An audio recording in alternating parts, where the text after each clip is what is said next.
बिस्मिल्लाहिर्रहमानिर्रहीम। शेखुल हिंद हज़रत मौलाना महमूद हसन नव्वरल्लाहु मरक़दहू ने 5 साल का अरसा मदरसा देवबंद में रहकर अपनी तालीम मुकम्मल फरमाई। उसी साल आपको मुईन मुदर्रिस के तौर पर दारुल उलूम देवबंद में मुक़र्रर कर दिया गया। अब फरमाते हैं, इब्तिदा में मुझे क़ुदूरी शरीफ और मंतिक़ में क़ुतबी ऐसे असबाक मिले, मैंने इन्हें गनीमत समझा और फिर 3-4 साल के अरसे में ही सिहासिता की अहम किताब तिरमिज़ी शरीफ का सबक आपको मिल गया।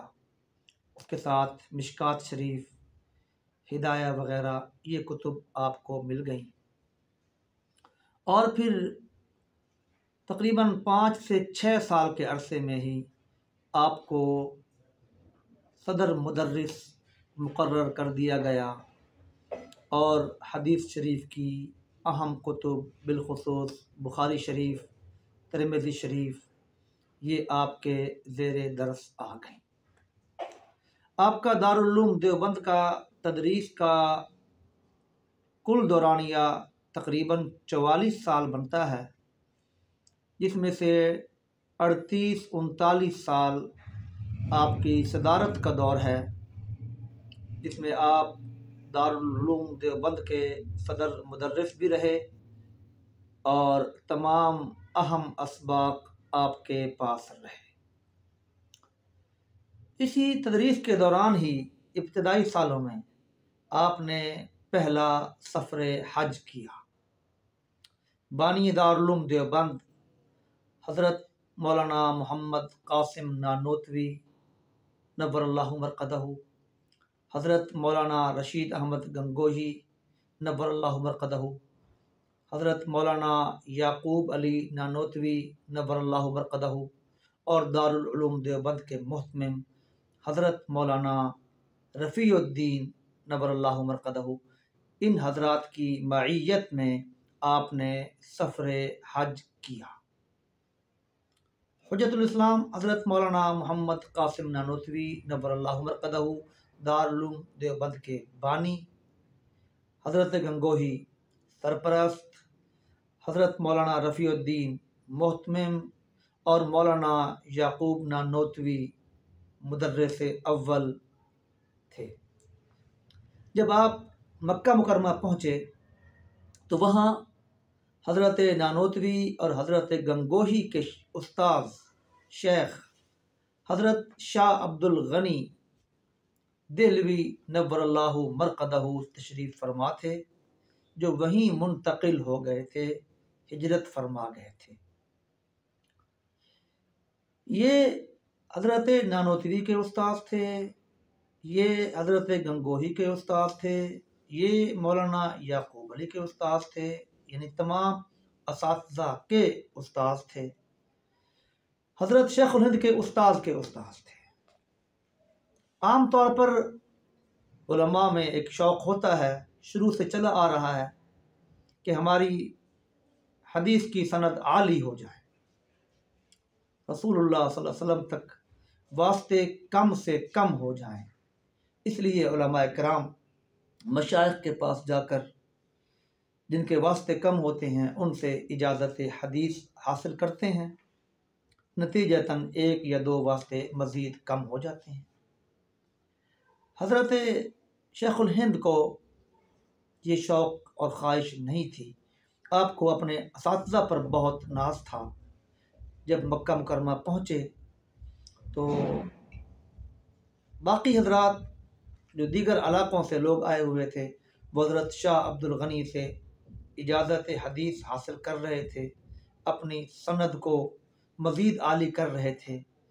हज़रत ने फरमाया, मुझे शर्म आई कि मेरे असातिज़ा मौजूद हैं, मेरे लिए तो इल्मी तरक्की और कमाल का ज़रिया यही हैं, लेकिन आपके असातिज़ा ने ही आपको मजबूर किया। अब आपके असातिज़ा की ख्वाहिश पर आपने हज़रत शाह अब्दुल गनी मुहद्दिस देहलवी से इजाज़त हासिल की इस तरह आपकी सनद आली हो गई। आपके उस्ताद हुज्जतुल इस्लाम हज़रत मौलाना कासिम नानोतवी और आप दोनों एक उस्ताद के शागिर्द हो गए और यूं सनद बराबर हो गई। इस सफ़र के दौरान ही मक्का मुकरमा में हज़रत हाजी इमदादुल्ला मुहाजिर मक्की नव्वरल्लाहु मरक़दहू से मुलाकात हुई। हज़रत हाजी इमदादुल्ला का आबाई वतन थाना बम्मन था। 1857 की जंग आज़ादी के आप अमीर थे। इस जंग के बाद आपने मक्का मुकरमा की तरफ हिजरत फरमाई, इसलिए आप मुहाजिर मक्की।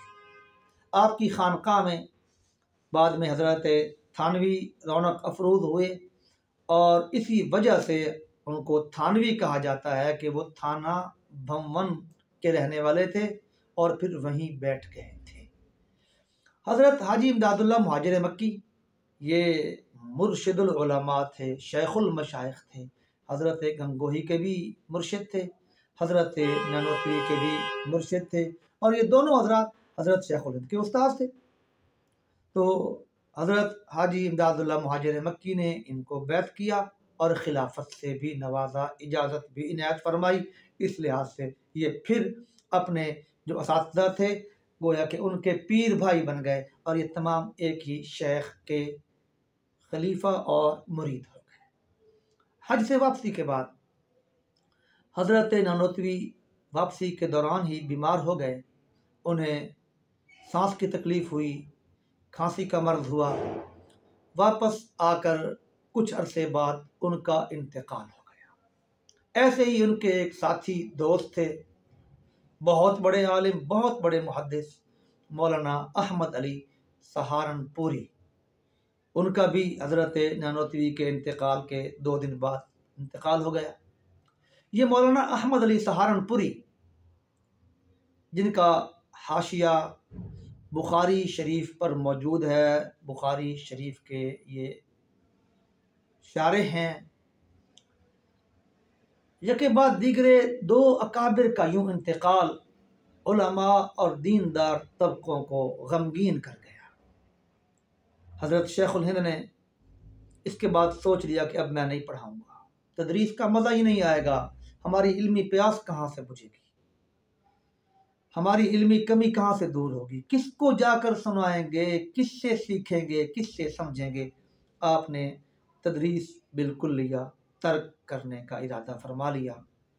तब दारुल उलूम देवबंद के मुहतमिम मौलाना रफ़ीउद्दीन नव्वरल्लाहु मरक़दहू बार बार इनके पास गए, बिल आखिर इन्हें राज़ी कर लिया।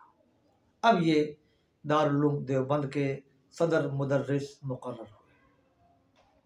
इनका तदरीस का कुल दौरानिया जिस तरह पहले अर्ज़ किया है तकरीबन 44 साल। इसी तदरीस के दौरान आपने तहरीक इनकलाब की बुनियाद रखी, जिसको बाद में तहरीक रेशमी रुमाल कहा गया। अब हालात क्या थे उस वक्त कि 1700 ईस्वी में अंग्रेज़ मुकम्मल तौर पर इक़्तिदार पर कब्ज़ा कर चुका था और फिर उसके बाद 1824 से हज़रत सैयद अहमद शहीद, हज़रत शाह इस्माइल शहीद ने तहरीक जिहाद शुरू की और फिर ये लोग पेशावर, अकोड़ा खटक, मुज़फ़्फ़राबाद, मानसेरा, इन इलाक़ों में आलम जिहाद बुलंद करते रहे। इनका मकसद आगे बढ़ना था, लेकिन इनको यहीं उलझा दिया गया। 1830 में इन हज़रात की ये तहरीक नाकाम हो गई, हज़रात शहीद हो गए। 1857 में जंग आज़ादी हुई, उसमें भी इब्तदाई कामयाबियों के बाद फिर नाकामी शुरू हो गई। अब इसके बाद हालात टफ हो गए, अंग्रेज़ ने जीना दो भर कर दिया। मुसलमानों में सियासी शऊर बेदार करने का ख्वाब देखना अपनी मौत को दावत देने के मुतरादिफ था। कोई ये ख्वाब भी नहीं देख सकता था, कोई सोच भी नहीं सकता था। सोचने वाले के लिए अरसा हयात तंग कर दिया जाता था। इन हालात में हज़रत शेखुल हिंद नव्वरल्लाहु मरक़दहू ने जिहाद का परचम बुलंद करना चाहा, तहरीक इनकलाब की बुनियाद रखना चाहिए। हज़रत शेखुल अरब वल अजम हज़रत मदनी अपनी सवानेह नक्श हयात में लिखते हैं कि उस वक़्त कोई भी शख्स काबिल एतबार नहीं रहा था। ऐसे ऐसे लोग अंग्रेज़ के आलाकार बन चुके थे, ऐसे ऐसे लोग अंग्रेज़ी CID के रुकन बन चुके थे, मुखबिर बन चुके थे, जिनके बारे में ऐसा सोचना कुफ्र के मुतरादिफ। आइज़ा व अकारिब भी अपने नहीं रहे थे। हर तरफ अंग्रेज़ी इदारों ने, बरतानवी इदारों ने जासूसी के जाल फैलाए हुए। हर शख्स नासेह था, समझाने वाला था कि ऐसा ना करो। इन हालात में हज़रत शेखुल हिंद ने अपने जो शागिर्द थे, जिन पर एतमाद था और जो इस मैदान के लोग थे, उनका इंतखाब शुरू किया। हज़रत मौलाना उबैदुल्लाह सिंधी नव्वरल्लाहु मरक़दहू दिल्ली में नज़ारतुल मारिफ अल कुरानिया कायम फरमा चुके थे। उनका मकसद ये था कि अंग्रेज़ी तालीम, एक अंग्रेज़ी ज़ुबान, एक बाकायदा अंग्रेज़ी तालीम, अंग्रेज़ी निसाब जो राइज था, उस निसाब के बनाने वाले इस निसाब के बारे में कहा करते थे कि हमने ऐसा निसाब तालीम दिया है, अब इनको अपने दीन पर एतमाद नहीं रहेगा। हज़रत सिंधी ने उस असर को ज़ाइल करने के लिए इदारा कायम फरमाया कि वो लोग जिन पर इल्हाद और फ़िरक़ बातिला असर डाल चुके हैं, उन्हें यहाँ दाखिल करके उनका वो असर ज़ाइल किया जाए। हज़रत शेखुल हिंद ने हज़रत सिंधी को अपना हमनवा बनाया। आपने फरमाया कि तुम यहाँ बैठे हुए 1 साल में 10-12 नौजवान तैयार करोगे, इतने अरसे में ये बरतानवी निज़ाम कितने हज़ारों मुसलमानों के ईमान ख़राब कर चुका होगा। लिहाजा अब इस तरह की तालीम की नहीं, इनकलाब की ज़रूरत है। हज़रत मदनी फरमाते हैं कि हज़रत मौलाना अब्दुल रहीम रायपुरी नव्वरल्लाहु मरक़दहू ने मुझे बताया कि हज़रत शेखुल हिंद कुछ ऐसा करना चाह रहे हैं, सियासी इक़दाम करना चाह रहे हैं और हालात ऐसे नहीं हैं। हज़रत मदनी फरमाते हैं मुझे इन हालात का इल्म नहीं था। हज़रत मेहनत फरमा रहे थे, अफराद साजी जारी थी। फरमाया मुझे इल्म नहीं था। मैंने कहा मैं हज़रत से पूछूंगा। जब हज़रत के पास गया, हज़रत से बात की, हज़रत ने फरमाया कि बिल्कुल मैं ये इरादा कर चुका हूँ, तहरीक इनकलाब। हज़रत मदनी फरमाते हैं कि मैंने अर्ज़ की कि हज़रत दारुल उलूम का क्या बनेगा। आपने फरमाया कि बानी दारुल उलूम देवबंद हुज्जतुल इस्लाम हज़रत मौलाना कासिम नानोतवी रहमतुल्लाह अलैह ने फरमाया था कि ये दारुल उलूम अगर 50 साल चलता रहा तो फिर इससे कोई मसला नहीं होगा। फरमाया 50 साल अब पूरे हो चुके हैं, 1866 और 1914। फरमाया अब हमें कोई परवाह नहीं है। लिहाजा आपने अपने शागिर्दों को जमा किया। अब एक बार हज़रत के शागिर्दों पर नज़र डाल दी जाए, जिन्होंने हज़रत से इल्म हासिल किया। हज़रत के शागिर्द थे, ये आम लोग नहीं थे।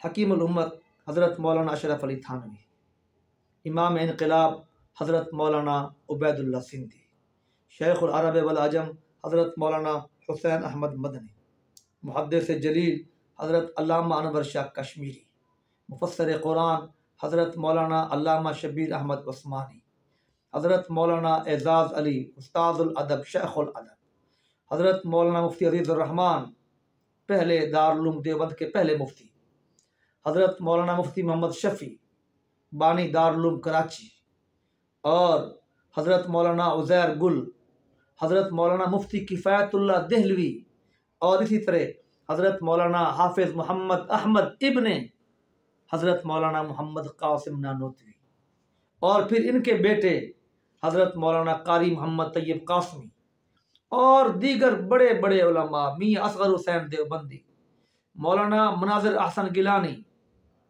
अहल हदीस मसलक के बड़े आलिम मौलाना सनाउल्लाह अमरसरी, तबलीगी जमात के बानी मौलाना इलियास कांदलवी, ये चंद नाम अर्ज किए हैं। हज़ारों में थे वो लोग। आपने इन लोगों में से वो लोग जो इस मैदान के थे, लिकुल्ली फन रिजालुन, आपने उनका इंतखाब किया। आपने हज़रत सिंधी को हमनवा बनाया। हाजी साहब सरंगज़ई पेशावर के इलाके के थे, ये बहुत बड़े मुजाहिद थे। आपने इन तक पैगाम पहुंचाया। सरहद का इलाका था। और ऐसे ही हज़रत मौलाना सैफुर्रहमान हज़रत गंगोही के शागिर्द थे, असल कंधार के थे, अब पेशावर में मुंतकिल हो गए थे। ये इस वक्त फ़तेहपुर दिल्ली में पढ़ाते थे। इनको हमनवा बनाया। इनको भी उधर ही यागिस्तान, आज़ाद कबाइल इस तरफ भेज दिया। मौलाना मंसूर अंसारी हज़रत नानोतवी के नवासे थे। हज़रत मौलाना उज़ैर गुल, ये भी सरहद के इलाके के थे। हज़रत मौलाना फजल रबी पेशावरी, ये पेशावर के इलाके के थे।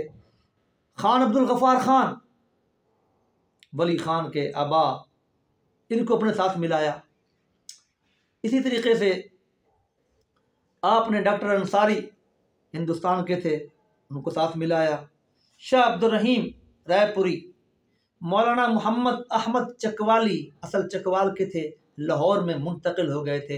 यही वो शख्सियत हैं जिन्होंने हज़रत लाहौरी की पहली अहलिया के इंतकाल के बाद अपनी बेटी हज़रत लाहौरी के निकाह में दी थी।